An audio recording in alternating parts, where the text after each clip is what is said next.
The early 20th century was a time when liberalism was in full retreat.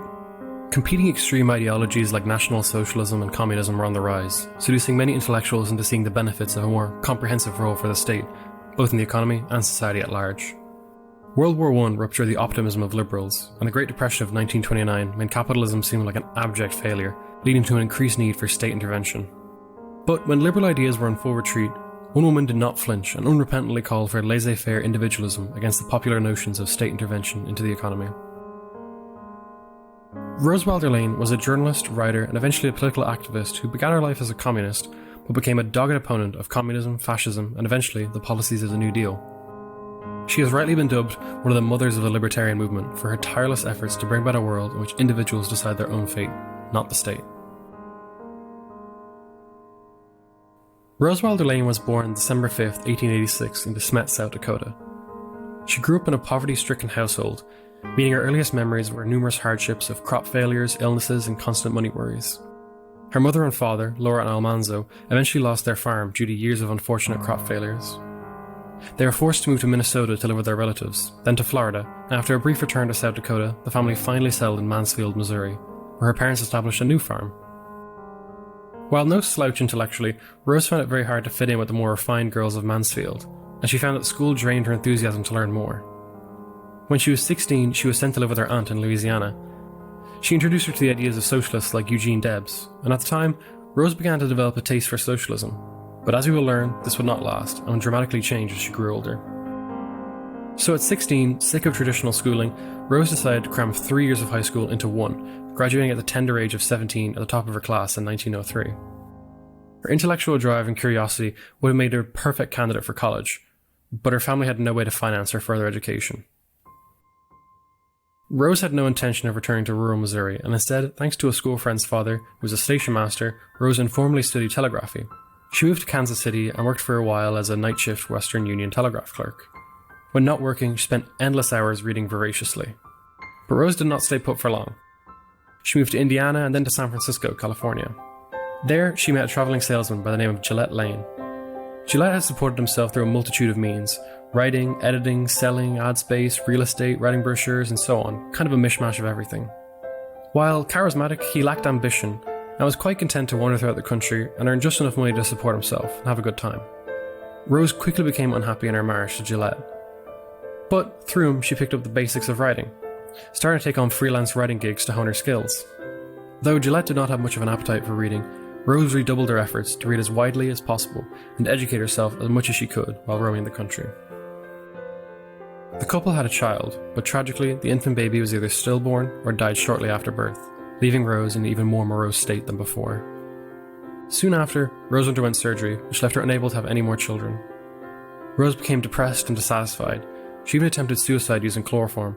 However, she reported that she merely woke up with a headache and a renewed sense of purpose. Rose and Gillette separated and eventually divorced on decent terms. Through a friend, Rose accepted a job offer as an editorial assistant for a place called the San Francisco Bulletin. Originally, Rose was only meant to be a temporary employee until someone more qualified could be hired.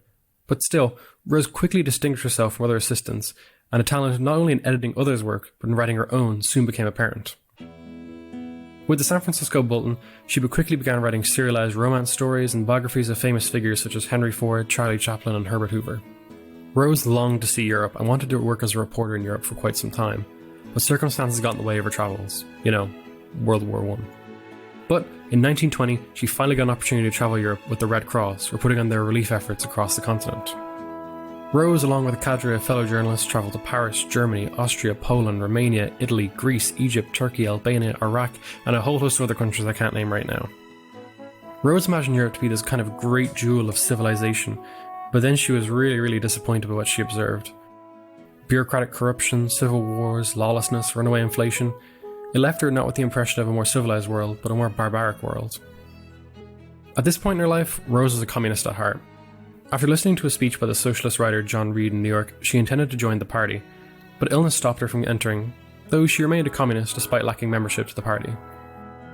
Rose had been a supporter of the Bolshevik Revolution in Russia, and chatted with fellow communists like the then communist writer Max Eastman.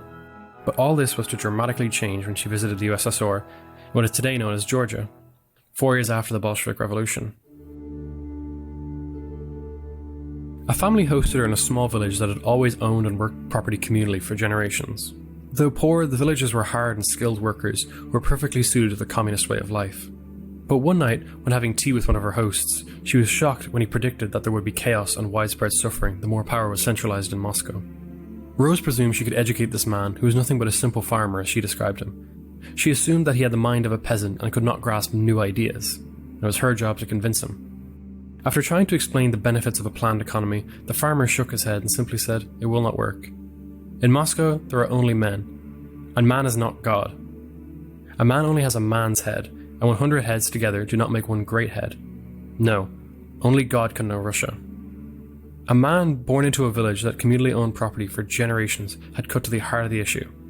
Controlling the economy of a village was one thing, but an entire nation was a wholly different beast.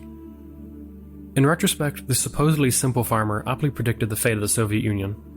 Rose would later write that she came out of the Soviet Union no longer communist. She began to realize America was a nation that had a degree of freedom that no other nation had. She wrote that, like all Americans, I took for granted the individual liberty into which I had been born. It seemed as necessary and as inevitable as the air I breathed. It seemed the natural element in which human beings lived. Like many of us, Rose forgot that most of the world does not live in freedom. When I was 18, I travelled to Cuba myself and saw socialism in the sun. Cuba is a naturally gorgeous place, and every person I met was warm and friendly. It is a great tragedy that such a wonderful place and such a good people are contorted to the wills of a one-party state that deems itself intelligent enough to command every person to their whims. Like Rose, I had taken for granted the freedoms we live under in places like Ireland and America.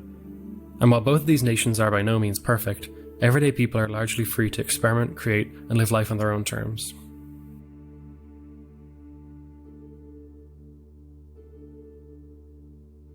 But enough about me.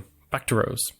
For her, the Soviet Union was not an extension of human freedom, but the establishment of a tyranny, a new one, widely extended and deeper in base. She realised that when one says economic control, they do not mean controlling the economy. To control the economy is to tell people what to do, and Rose observed, no man can control multitudes of people without compulsion. But compulsion will be an ever-expanding aspect of life, because humans are not like animals. They can't just merely repeat patterns. People are diverse, and they have a natural instinct to try things in new ways, to innovate, to explore, and to create. In Rose's own words, it is the nature of men to do the same thing in different ways, to waste time and energy in altering the shapes of things, to experiment, invent, and make mistakes, depart from the past in an infinite variety of directions. But these creative efforts would be squashed in a planned economy that demanded conformity. Therefore, economic control was not only inefficient, but an attack on the fundamental nature of humans. She believed that to control the economic process of a modern nation is under necessity either to fail or to tend to become an absolute power in every province of human life. Thanks to the wisdom of a supposed country bumpkin in Georgia, Rose had an intellectual revolution that would shape the rest of her life. The moral of the story is to listen to wisdom from wherever it comes, because one random or remarkable person might provide the wisdom that changes one's entire worldview. By the time of her return to America in the late 20s, Rose had established herself as one of the highest paid female writers in America. But her economic fortune was not to last. Firstly, she was an extremely generous person, and sometimes to a fault. She gave money to friends and family in need, regardless of her own circumstance. This noble but flawed practice caught up to her eventually in the advent of the Great Depression in 1929, which demolished her investments and caused her to go into a great deal of debt. By now, Rose returned to Missouri to care for her parents. Though she was somewhat resentful of this, she was undoubtedly loyal to her mother, Laura Ingalls Wilder, who most people know for the famous series of children's books known as Little House on the Prairie. But what most people don't know is that Laura Ingalls Wilder was not the sole author of the famous series. The biographer of Rose Wilder Lame, William Holtz, has shown that Rose undertook a project which involved a massive rewriting and reworking of her mother's original manuscript. Now this in no way takes away from Laura's achievement, but instead casts a light on the contributions of her daughter Rose. Holtz points to many instances where the hand of Rose can be felt. This is especially pertinent in the 4th of July sequence in one of the books, where a young Laura observes, "Americans won't obey any king on earth. When she is grown, there isn't anyone else who has a right to give me orders." Themes of independence, thrift, and self-discipline form the core of the Little House series. Thanks to Rose's skill as an editor and her connections in publishing, Little House on the Prairie has become the massive success that we all know it is today. Over the years, the series has sold over 40 million copies in the US and 20 million more worldwide in 32 languages. No mean feat.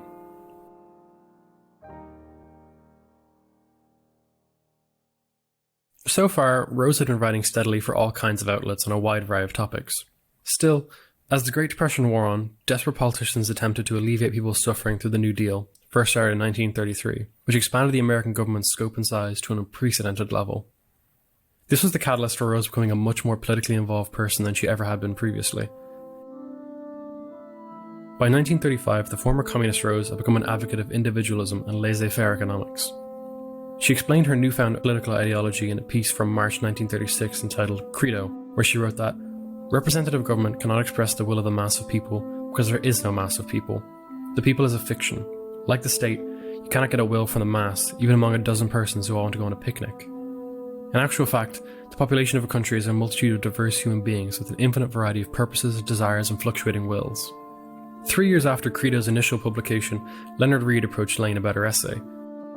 At the time, Leonard Read was known for his role as general manager of the Los Angeles Chamber of Commerce. But today, libertarians will recognize his name for establishing the foundation of economic education and his authorship of the famous essay, I the Pencil. Read was extremely impressed by what he saw at Rose, and republished Credo under the new title, Give Me Liberty, to a much wider audience. By 1942, an editor named John Day Company asked Rose to write a book expanding her short essay into more of a comprehensive philosophy. What Rose produced was her masterpiece, The Discovery of Freedom, published in 1943. Many great historians fall into the trap of discussing what kings, emperors, dictators, and a general assortment of great men have supposedly achieved throughout history. But Rose didn't. She saw no virtue in these overlords. Instead, she focused her grand sweeping history on ordinary people's efforts to secure prosperity, comfort, and ease for themselves and their families. Rose poses the question of why most of humanity lived in stultifying poverty for thousands of years. But then all of a sudden, over a few hundred years, colossal gains were made in the form of unimaginable technology coupled with unprecedented material prosperity. The answer for Rose is the title of the book, The Discovery of Freedom. Rose explains that every person has a kind of energy that powers spontaneity, creativity, and drive, and that each living person is a source of this energy. There is no other source. Individuals generate it and control it, nothing else. Therefore, governments cannot control and guide said energy, because they are a force outside of an individual. Strong centralized states, she argued, are based on the premise that an outside authority of some sort controls, or ought to control, individual humans. But this idea is built on what Rose calls a pagan faith in invisible authorities, almost fantasies. Energy can only be generated by an individual, not a person outside of themselves. Therefore, each person is self-controlling, and therefore responsible for his acts. Every human being is by nature free. The only system that can hope to harness the potential of human energy is to leave them free, to pursue their own goals without direction or compulsion. The state ought to secure a system of rights and essential safeguards for the people to guarantee freedom, but beyond that, the state ought to stay in its lane. Rose argued that this is a recipe for a free and prosperous society, what was created by the modern world. The expansion of prosperity and the massive growth of technology was not due to mechanical laws of nature or some form of determinism, but the realization of human freedom that had its fullest expression in the Founding Fathers' philosophy. Now, Rose by no means thought the founders went far enough. She felt that they only uncovered a mere fraction of human potential because they granted freedom to a small number of white men. But this began the process of freedom being spread to all peoples. While Rose wrote for a variety of outlets throughout this period in her life, I would like to focus particular attention on her time writing columns for the Pittsburgh Courier from 1942 to 1945. At the time, the Pittsburgh Courier was one of the most widely read black newspapers in America, pulling in hundreds of thousands of readers. Under the enthusiastic leadership of Robert Lee Vann, the Courier undertook what they called the Double V campaign, the two V's standing for the two victories, the victory against fascism overseas against the Nazis, and the victory against Jim Crow at home. The paper instantly caught Rose's eye for its sheer variety of perspectives. The Pittsburgh Courier was a beacon of diverse and often provocative thought that went against the grain of its time. Rose saw the Courier as an excellent opportunity to expound her vision of individualism to a wide readership, an opportunity that she firmly grasped with both hands. The result of these widely read columns then, but rarely read now, is one of the earliest efforts to fully integrate a philosophy of laissez-faire individualism with anti-racist attitudes. Her columns consistently stressed the real and authentic individual's importance over fallacious constructs like race and class.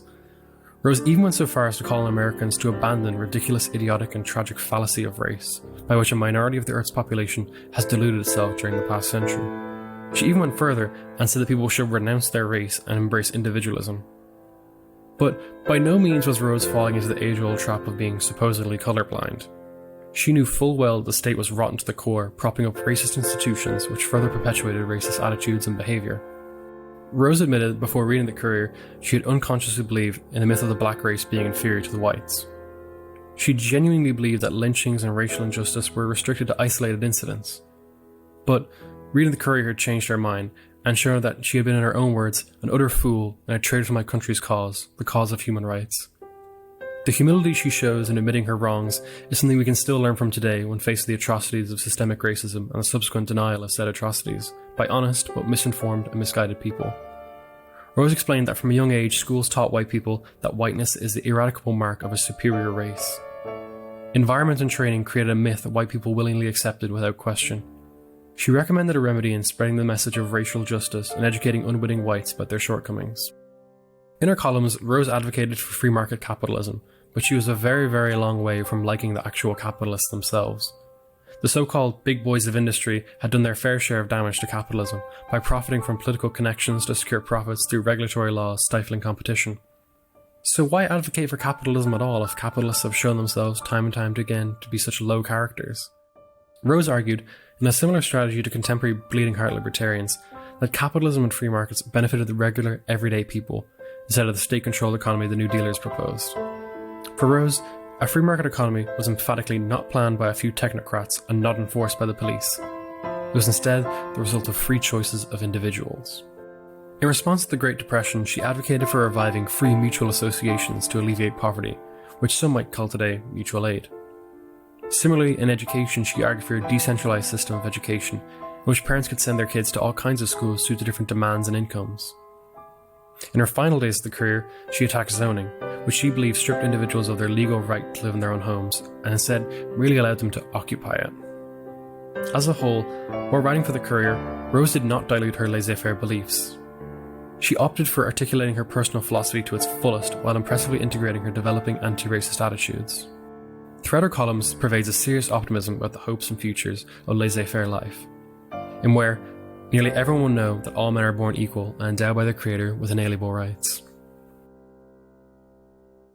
Throughout World War II, Rose was a staunch opponent of wartime restrictions and New Deal policies, but two events in particular brought her into the limelight.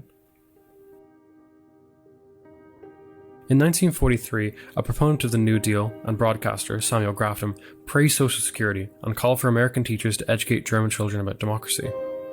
Rose quickly penned a very angry letter saying that if American teachers went to Germany, teachers would say, "We believe in Social Security," and then the children would ask, "So why did you go to war with Germany?"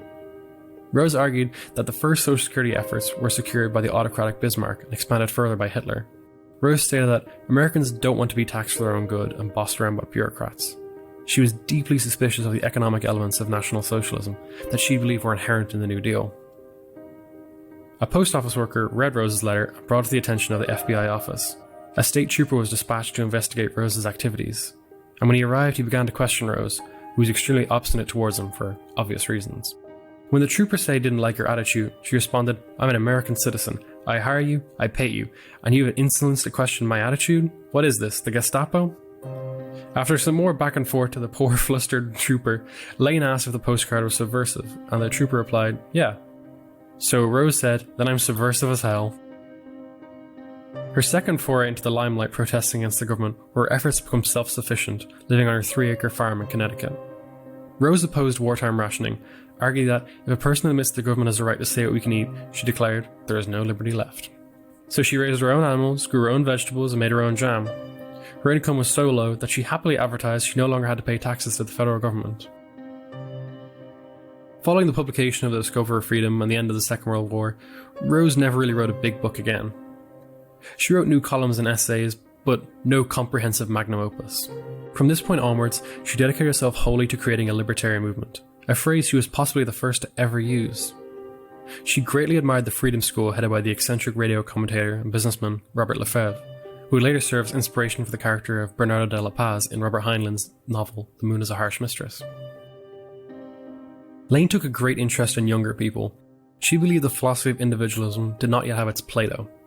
Rose bankrolled numerous people's education, including a young Vietnamese girl and an Albanian boy she had met while with the Red Cross. The most critical relationship Rose had with the youth was Roger McBride. Rose was writing for the Reader's Digest, working closely with Roger's father, Bert McBride. Through Bert, Rose met the teenage Roger, and the pair quickly became close friends, with Roger calling her grandma and spending weekends helping her run errands and discussing political philosophy, history, and economics. He even invited Rose to his prep school to give a lecture, which supposedly flabbergasted the teacher, who had never met someone who taught like Rose. Roger grew up to study law and was eventually elected to the Vermont House of Representatives in 1962, becoming a libertarian gadfly, constantly proposing laws to cut taxes.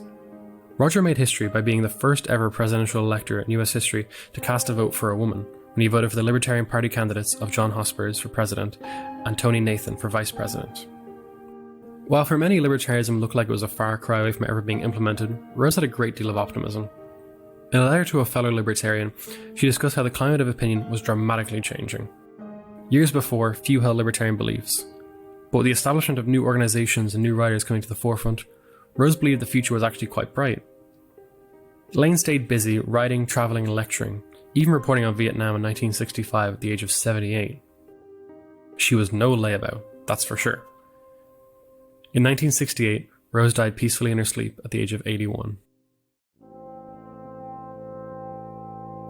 In her day, Rose Lane was a famed journalist, political activist and author. Today, her name is only really spoken about in libertarian circles, and even then, most people probably don't know a huge amount about her. But Rose Lane is one of the three founding mothers of libertarianism, along with Isabel Patterson and Ayn Rand. Credo, The Discovery of Freedom, and her columns for the Pittsburgh Courier all expound a principled, unflinching love of individualism to its fullest extent. Spontaneity, creativity, and the drive can only be harnessed, according to Rose, by leaving people to be free. But the lessons that we learn from Rose do not just stem from her intellectual oeuvre, but also her life. She was self-taught and self-disciplined woman who made something great of herself even when the odds were stacked against her in poverty. I personally greatly admire her change of heart on the issue of race and her honest and open discussions about the difficulty of overcoming her own prejudiced beliefs. Rose's writings came at a time when liberal ideas were at their lowest point. But her vision for a passionate future in which great ideas were ushered in not by governments, but by free and energetic individuals, set the foundation for the libertarian movement today. Thanks a million for listening. I hope you enjoyed this podcast, and if you did, you can subscribe on Apple Podcasts, Spotify, and wherever else you may listen to podcasts. Visit the website www.libertarianism.org to find more podcasts like this one. I hope to see you next time.